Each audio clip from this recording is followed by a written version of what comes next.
Japan में होने वाले ओलंपिक खेल शुरुआत से ही कई विवादों से घिरे रहे हैं, लेकिन हाल ही में महिलाओं पर अपमान करने वाली एक टिप्पणी पर बड़ा विवाद हुआ। ये विवाद इतना बड़ा हुआ कि टोक्यो ओलंपिक आयोजित समिति के अध्यक्ष रहे योशिरे मोरी को इस्तीफा देना पड़ा। असल में एक कमेटी मीटिंग के दौरान उन्होंने कहा था कि अधिक महिलाएं बोर्ड डायरेक्टर होंगी तो मीटिंग लंबी चलेगी, क्योंकि वो बहुत बात करती हैं।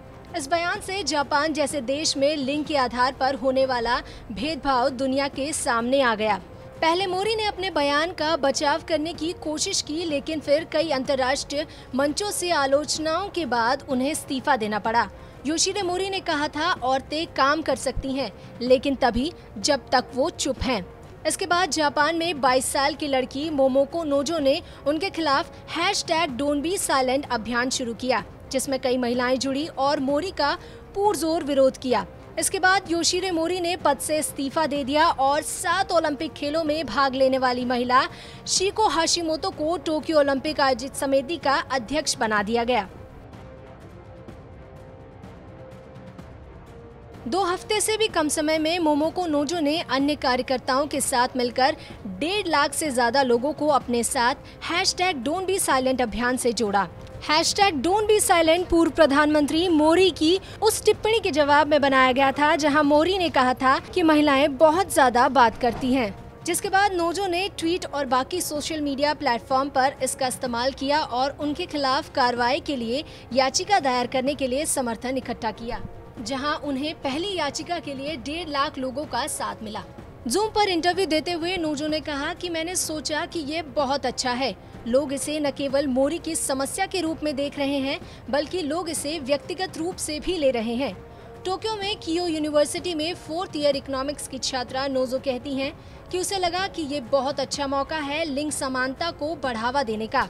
ये उदाहरण है जापान का, जहां औरतें मुख्यधारा की राजनीति से बाहर आकर दुनिया की तीसरी सबसे बड़ी अर्थव्यवस्था में सामाजिक बदलाव लाने के लिए बाहर आती हैं, जहां लिंग के आधार पर भेदभाव, वेतन में भेदभाव और रूढ़िवादी प्रचलन है।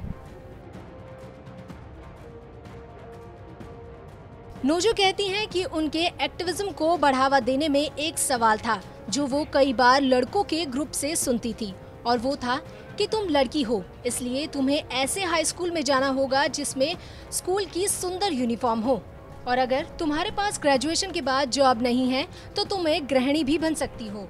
नोजो जब जापान में थी तब साल 2019 में नोजो ने अपना non profit no youth no Japan शुरू किया, जहां उसने देखा कि कैसे मेट फेडरिक्सन को उसके 40वें वर्ष में देश ने प्रधानमंत्री चुना।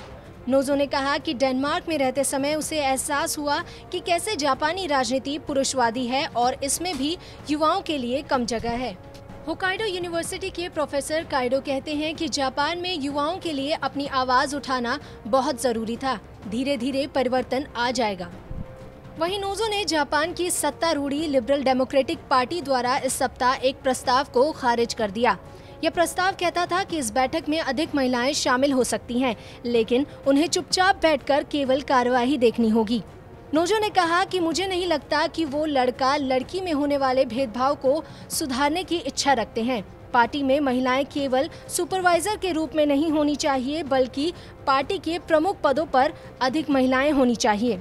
असल में नोजो की जीत की लंबी लड़ाई में ये एक केवल छोटा कदम है। विश्व आर्थिक मंच के 2020 ग्लोबल जेंडर गैप इंडेक्स में 153 देशों में से जापान 121वें स्थान पर है।